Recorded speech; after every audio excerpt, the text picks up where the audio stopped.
Bigla nga akong nag-crave sa kakanin na ito, kaya naman napaluto ako. Naalala ko nga nung bata pa ako ay hindi ito nawawala sa handaan sa aming probinsya. At kung minsan ay nagluluto rin ang nanay ko nito. Ang tawag nga nito sa amin sa Marinduque ay sinukmani or sinukmaning kamoteng kahoy. Kaya naman kung gusto nyo rin ng ganitong kakanin ay samahan nyo akong magluto at tapusin nyo ang video na to hanggang dulo. Gagamit ako dito ng 1 kilong kamoteng kahoy. So babalatan at uhugasan ko muna ito tapos gagadgarin. At ayan, tapos na natin gadgarin itong ating kamoting kahoy.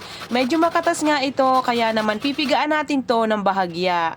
Ilagay lang natin to sa strainer and then i-press lang natin yan para lumabas yung katas. Pero nakadepende pa rin po sa inyo guys kasi yung iba ay talagang pinipigaan po nila. So ako ay hindi ko siya masyadong pinipigaan para hindi naman mawala yung lasa ng ating kamoting kahoy. At ang kinalabasan ng ating kamoting kahoy ay nasa 3 cups. Ngayon naman ay pagsamahin natin ng ating mga sangkap. Maglagay tayo dito ng 1.5 cups ng purong gata at 1.5 cups ng pangalawang gata. Total of 3 cups ng coconut milk ang ating inilagay. 1.5 cups ng brown sugar. Pwede po ang white, pwede rin po ang wash. Half teaspoon ng asin at 1 tablespoon ng vanilla extract. Then haluin lang muna natin ito until mag-well combined na yung ating mga sangkap. At kapag nahalo na natin ng mabuti ay buksan natin ang apoy at ilagay natin sa medium high heat. At patuloy lang tayo sa paghalo until maging makunat na siya. So this time ay nag-uumpisa ng maging makunat itong ating kamoting kahoy. At patuloy lang tayo sa paghalo. At ilagay natin ang apoy sa low-medium heat. Maglalagay nga pala ako dito ng kinayod na buko.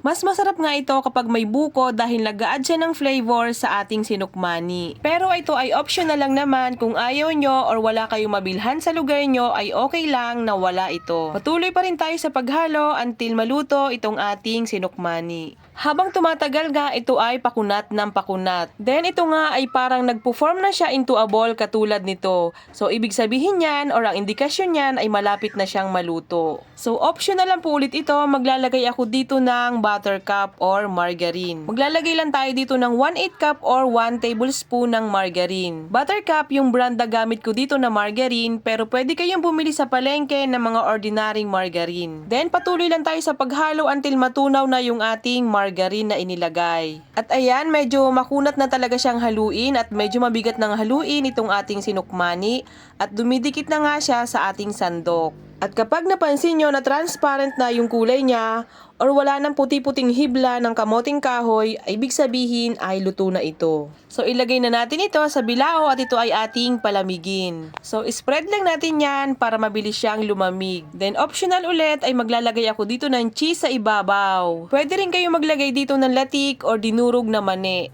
Pero cheese nga lang ang available ko dito kaya yun lang ang aking inilagay.